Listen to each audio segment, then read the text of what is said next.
सदावर्ते दाम्पत्याला आता सहकार खात्याचा दणका बसल्याचं समोर येत आहे। एसटी बँकेतील दोघांचंही संचालक पद रद्द करण्यात आलंय। सदावर्ते दाम्पत्याचा एसटी बँकेशी संबंध राहणार नाही असं सुद्धा स्पष्ट झालेलं आहे। महत्त्वाची बातमी आपण सध्या पाहतोय। सदावर्ते दाम्पत्याला हा सहकार खात्याचा दणका बसल्याचं समोर आलंय। एसटी बँकेतील या दोघांचंही संचालक पद रद्द करण्यात आलेलं आहे आणि यानंतर सदावर्ते दाम्पत्याचा एसटी बँकेशी संबंध राहणार नाही। तर या संदर्भात माहिती देत आहेत आमचे प्रतिनिधी शेखर पाटील सध्या आपल्यासोबत आहेत। शेखर, आपण महत्त्वाची बातमी पाहतोय। खरं तर या दोघांचंही एसटी बँकेतील संचालक पद सध्या रद्द करण्यात आलंय। काय माहिती मिळते या संदर्भातली? गौरी, अगदी बरोबर आहे। खरं तर सहकार खात्याचा हा एक दणकाच या दोघांनाही म्हणावं लागेल, कारण त्यांचं संचालक पदच आता रद्द करण्यात आलेलं आहे। आपल्याला माहित आहे की एसटी बँकेची एकहाती सत्ता मिळवल्यानंतर सदावर्तेंच्या पॅनेलच्या काही संचालकांनी अनेक बेकायदेशीर निर्णय घेतले होते। त्यापैकी 13 बेकायदेशीर विषयांची तक्रार, या संबंधातली तक्रार जी आहे ती सहकार खात्याकडे काही संघटनांच्या पदाधिकाऱ्यांनी पोहोचवली होती, त्याकडे तक्रार केली होती आणि याच सगळ्या तक्रारींच्या अनुषंगानं सहकार खात्याने एक मोठा दणका जो आहे तो पती पत्नी सदावर्ते पती पत्नींना दिलेल्या या दोघांचेही संचालक पद जे आहे ते आता रद्द करण्यात आलेलं आहे। त्यामुळे आता या सदावर्ते यांचा या बँकेशी कुठल्याही पद्धतीचा आता संबंध देखील राहणार नाही। त्यामुळे एक मोठा निर्णय जो आहे तो सहकार खात्यानं या ठिकाणी घेतल्याचं पाहायला मिळते। गौरी, हो, नक्कीच शेखर, धन्यवाद दिलेल्या या सविस्तर माहितीसाठी। एसटी बँकेतील या दोघांचंही संचालक पद सध्या रद्द झालंय आणि सदावर्ते दाम्पत्याला एसटी बँकेशी संबंध राहणार नाही हे सुद्धा स्पष्ट झाल्याचं पाहायला मिळत आहे। महत्त्वाची बातमी आपण पाहतोय।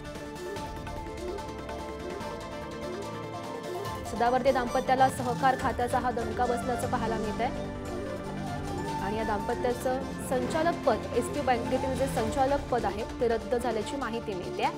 सदावर्ते दाम्पत्याचा आता एसटी बँकेशी कुठलाही संबंध राहणार नाही हे सुद्धा समोर आलं आहे।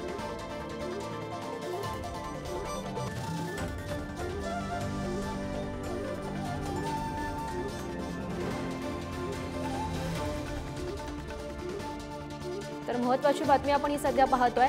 सदावर्ते दाम्पत्याला सहकार खात्याचा दणका बसल्याचं समोर येत आहे आणि या एसटी बँकेतील दोघांचंही संचालक पद रद्द करण्यात आलेलं आहे आणि यानंतर एसटी बँकेशी सदावर्ते दाम्पत्याचा कुठलाही संबंध राहणार नाही।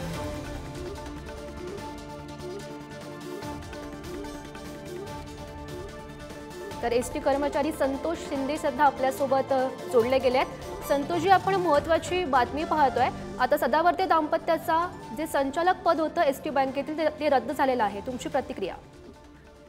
हो मॅडम, ऍक्च्युली सदावर्ते दाम्पत्य हे एक विकृत दाम्पत्य या महाराष्ट्रामध्ये जन्माला आलेलं आहे आणि त्या विकृत दाम्पत्याच्या सगळ्या चाळ्यांना एसटी कर्मचारी बळी पडला आणि त्याचे भोग आम्ही मागच्या 2 वर्षांपासून भोगतोय।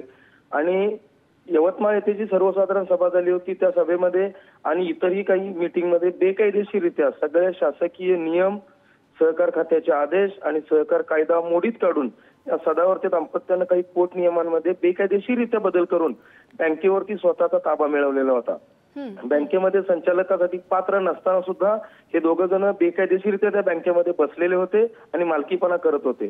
तिथं अतिशय चुकीच्या पद्धतीनं उघड भ्रष्टाचार चालू झालेला आहे, कामगार भरतीमध्ये घोटाळा झालेला आहे। या सगळ्या गोष्टींना कंटाळून आम्ही सहकार आयुक्तांकडे या सगळ्या गोष्टींची रीतसर तक्रार दाखल केली होती आणि त्या तक्रारीच्या अनुषंगानं सहकार खात्याने त्यांना योग्य असा दणका दिलेला आहे आणि एसटीच्या कर्मचाऱ्यांना हा आता खऱ्या अर्थाने न्याय मिळालेला आहे आणि सदावर्ते दाम्पत्य हे एसटी बँकेतून हद्दपार झालेलं आहे।